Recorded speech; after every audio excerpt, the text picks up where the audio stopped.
Alright, these are my parents, Mike and T, and this is my project for developing world. Okay, so my country was Suriname, which is in South America, and Dad, what did you think of my website? Was it professional looking? Did it get across the information well, or was it just kind of too vague? No, I thought it was very, very detailed. I really didn't know anything about that country before, and and I wasn't really sure exactly where it was in the world. I had no idea it was right on the equator and right there, northern South America. So no, it was good. I learned a whole lot. Yeah, it looked very good. So at the beginning of it, I put that little quiz. Did you take that? Yes. Did And you did you like that aspect of it? I kind of did it to be a little creative, to put a quiz and then for them to go look at like the information to see if they were right. Would it have been better if it showed the answers right then, or?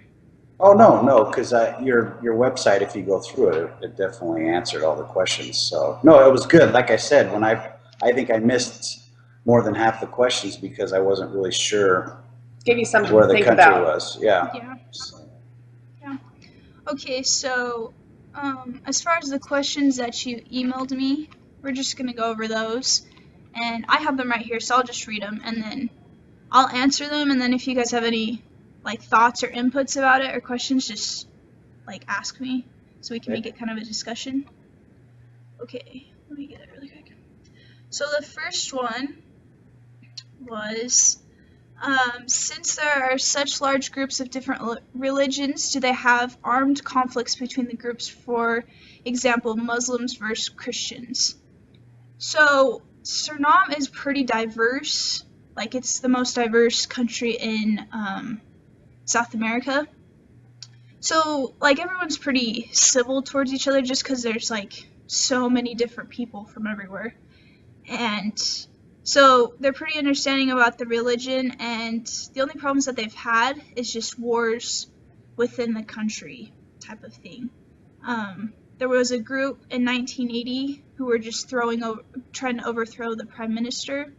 And then in 1986, there was like trouble with the government and the Maroon tribes, which are like the tribes in the interior of the country, like in the Amazon forest and stuff. So besides that, and it wasn't over religion, it was over like land or power or something like that. So that's been only the only conflict. And an interesting about that is the people who led both those things is the guy who's the president today. So I thought that was kind of interesting that with the things that I read, it didn't sound like he was corrupt, but I don't know if he's like changed his ways now that he's like a political leader, because he's the president and they have like a kind of a parliamentary government type of thing. So I don't know. It sounds like he's doing pretty good for their country, but I just thought it was interesting that he was the guy that caused all the problems before. But other than that, That's interesting. That's interesting you say that because I was just watching. I like that TV show River Monsters, and the guy was just right in like Guyana, which is right next to it. Suriname's right there, and where they're both mainly rainforests. They were talking about as he goes deeper into the Amazon, there's a lot of tribal fighting inside with some of those indigenous tribes that have nothing to do with the country. Is that kind of what you're talking about? Does the government fight with them, or is it just tribes fighting each other? Well, that's kind of another question of yours, is that do the tribes live by the government or do they have their own? And they have their own.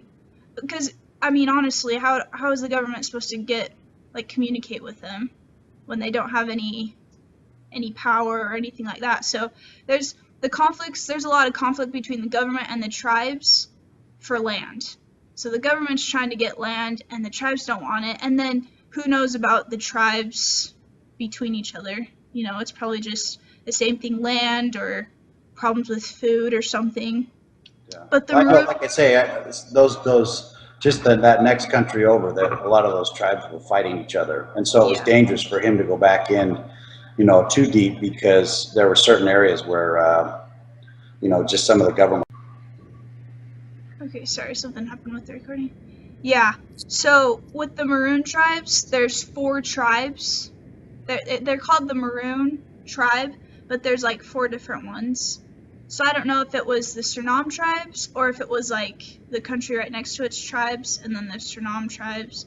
I'm not sure about that, but okay, so yeah, as far as the religion groups, there isn't really any problems with them fighting each other.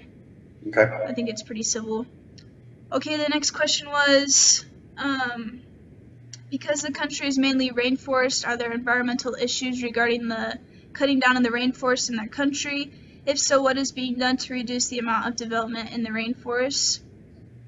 So a problem that they're having, well, okay, let me back up. So in about the late 90s, Asia offered to come and do like logging and stuff, and it would have provided a lot of jobs for the country, and they would have gotten a lot of money, but the plan wasn't like thought out or long term, and so the environmentalists like went all over it and just ended it, which ended up being good for their country, says the environmentalist, because Suriname has a really low sea level, and their population is all by the coast.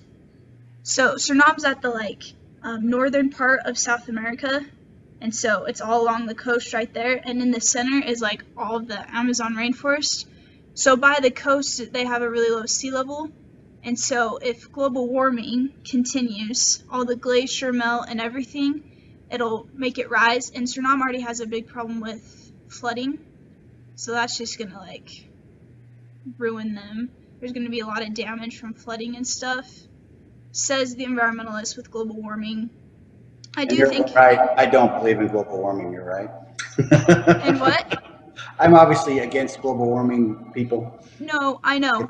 And I'm trying to take a medium, be in the middle about it, because I do think, they've been having a lot of flooding problems, and so if glaciers were to melt, that is a problem. Whether it's global warming or it's just the glaciers melting, it's a problem. So they're just worried about that. So with the logging, when you cut down a lot of trees like that, the CO2 emission in the air is going to go up, which causes global warming. But so if they cut down more trees, it's going to put their country at risk. So they've kind of cracked down on that, and they're not logging as much, or if at all.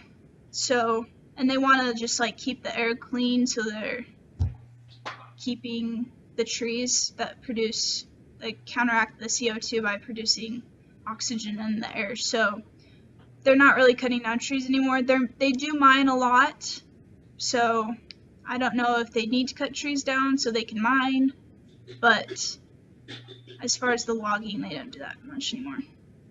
Okay. So,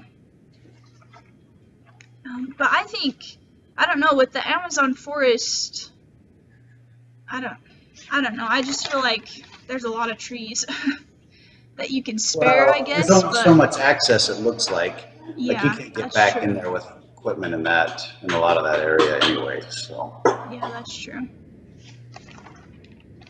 Okay, we kind of already talked about the government, with the Maroon tribes, I don't know if they follow that, and we already answered that, though. They just have their own government, and their government is they have a head chief, and then a chief of the villages, and then I don't know, a council. It's kind of like the same basic government system, but it is in their own tribes, so they don't really follow what's going on elsewhere. Okay, the next question. Why did the Dutch force Suriname to become an independent country? So the Suriname became a Dutch colony in the 1600s. So from day one, there started to become conflicts because the slaves that they were bringing over were rebelling, and the slaves actually are what the Maroon tribes are. They escaped, and that's who created those tribes. So those are the Africans that they brought over to work in the plantations. Hey, Riley. Sorry, Ann.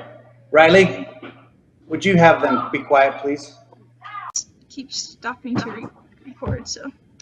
Okay, and then it was hard for the Dutch to control what was going on in the country, so that kind of frustrated them, that they would say one thing and it wouldn't happen, and there was a bunch of problems. And then the people were upset because the Dutch weren't really treating them fairly. What? Riley, don't play. Go in your room. You're taking up the whole house. Yeah, so go and watch the kids for a minute in the bedroom. It's common, Professor. Don't worry about it. We got us on pause. No. Okay. We're still in a real world household. Is this a reality show? Okay. We're all about the food supply, by the way, Professor, if you can see. Okay. Let's continue. All right. So, like I said, the people felt cheated because the Dutch were kind of taking advantage of them.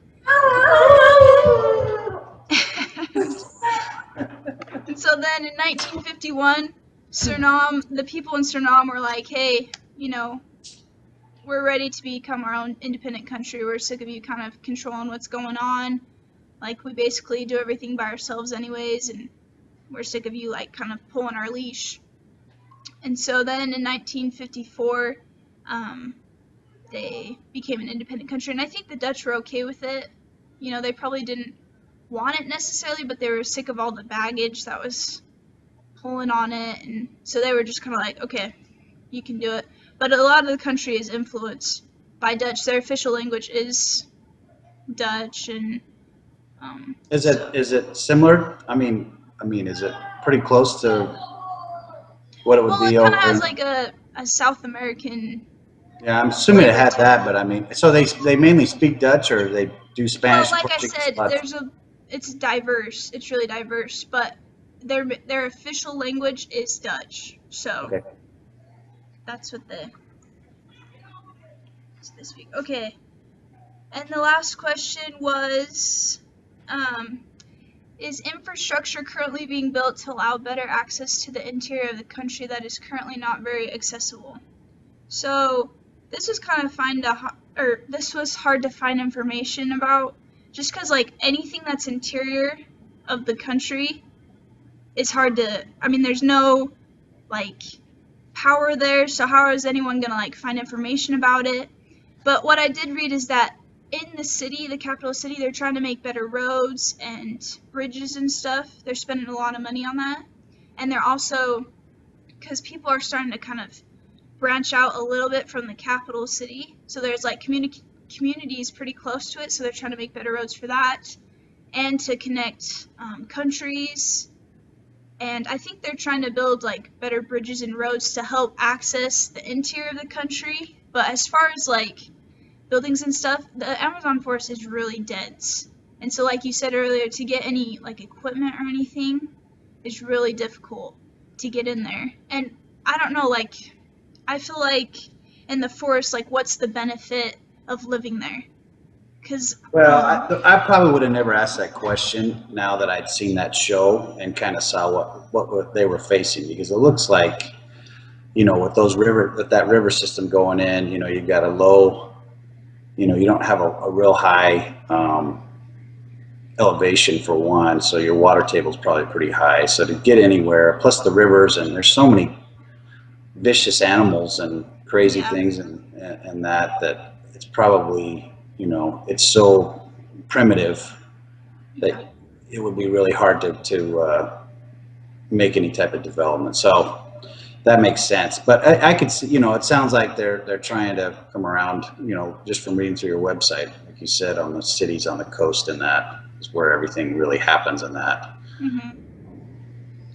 Yeah. Well, also in the Amazon forest is where most of the diseases are. So like malaria, that's really deadly, especially in Africa, but it's still in Suriname. And so if you lived in the Amazon forest, there's all those diseases and stuff. I don't know. I mean, I feel like they're trying to connect the people who are in there, but I don't really see any advantage of trying to build anything in there, because I feel like it would just be kind of more problems and stuff that you don't need.